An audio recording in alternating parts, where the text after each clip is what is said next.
তারকেশ্বর বাসস্ট্যান্ডে সেই একই ছবি ধরা পড়ল পথযাত্রীদের ভোগান্তি। বাসস্ট্যান্ড প্রায় শূন্য, বাস না পেয়ে কাউকে আবার মোটা অঙ্কের টাকা দিয়ে তার গন্তব্যস্থলে যেতে হচ্ছে কাজে, আবার কাউকে বাস না পেয়ে পুনরায় ফিরে যেতে হচ্ছে বাড়িতে। পথযাত্রীরা বলছেন, দেশের প্রধানমন্ত্রী নরেন্দ্র মোদী প্রচারে আসছেন পুরসুরাই বিধানসভায়, তার কারণেই এই সমস্যা। এ বিষয়ে আর কি জানাচ্ছেন বিস্তারিত রইল আপনাদের জন্য নিউজ বাংলা দিশা। কোথায় যাবেন আপনি? জানেন আজকে কি জন্য বাস নেই? বা জানতাম না, আমার কোনো আইডিয়া নেই। এখানে এসে দেখছি গাড়ি। কোথা থেকে আসছেন আপনি?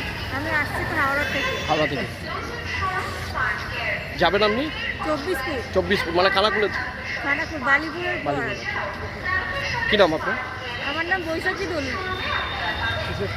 যাবেন? আমি যাবো নন্দনপুর যাবো। নন্দনপুর খানাকুলো চাইছে, এই অটোওয়ালাই চাইছে। কত টাকা চাইছে? 100 টাকা করে বলছে আমাদের মাথায়। মাথা পিছু 100 টাকা। জানেন আজকে কি জন্য এই যে বাস টাস পাচ্ছেন না? আমি বলতাম এখান থেকে এসে এখানে কি মিটিং আছে বলছে, ওই জন্য পারলাম। কতক্ষণ ধরে আছেন এখানে? আমি এখানে এসেছি 11:25। 11:25। খুব পরিশ্রমে পড়ে আছি। আমার বাড়ি ফিরে যেতে হবে আবার। আমার কোন জায়গা বাড়ি আপনার? সালকিয়া, হাওড়া। সালকিয়া থেকে আসছে আবার কি সালকিয়া ব্যাকে চলে যাবেন? কী করবো, না পেলে গাড়ি ঘোড়া না পেলে আমি কী করবো? আমি যেখানে যাবো সেখানে গাড়ি ঘোড়া না পাই। কোন জায়গায় যেতেন? আমি নন্দনপুর। নন্দনপুর মানে খানাকুল? খানাকুলের পরে রাজাটির পরেই নন্দনপুর, ওখানে যেতাম। এখানে কি অটোর জন্য? না, বাস তো নেই, আমি বাস চলছে বলে জানি না। কারা চাইছে 100 টাকাটা? কারা চাইছে? ওরা ভাড়া বলছে। অটো কবে আসছে? আপনার নামটা একটু? আমার নাম রাজু। রাজু কি? রাজু বলে। শুনতাম কেন না আজকে মোদি আসছেন, প্রধানমন্ত্রী আমাদের পুরসুরায়, ওই জন্য বাস করছে। অনেক লোক তো দাঁড়িয়ে আছে, অনেক যাত্রী, অনেক লোক যাত্রী তারা যেতে পারছে না।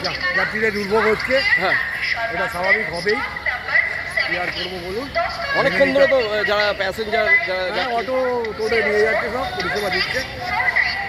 বাস নেই। বাস নেই। এটা কি মোদির জন্য? এটা মোদির জন্য। আর সামনে ইলেকশন আছে, বেশি চলেছে সামনে। কালকে বর্ধমান এলাকায় ভোট আছে, নানা কারণে চলছে বাসগুলো। কি নাম আপনার? আমার নাম কমল ঘোষ। আপনি? হ্যাঁ, আপনি? কমল ঘোষ। আপনি কি?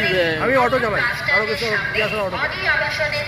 সারাদিনে আপনার এলাকার খবর দেখতে আমাদের বাংলা দিশা ডিজিটাল ফেসবুক ও ইউটিউব পেজটি লাইক করে রাখুন এক্ষুনি।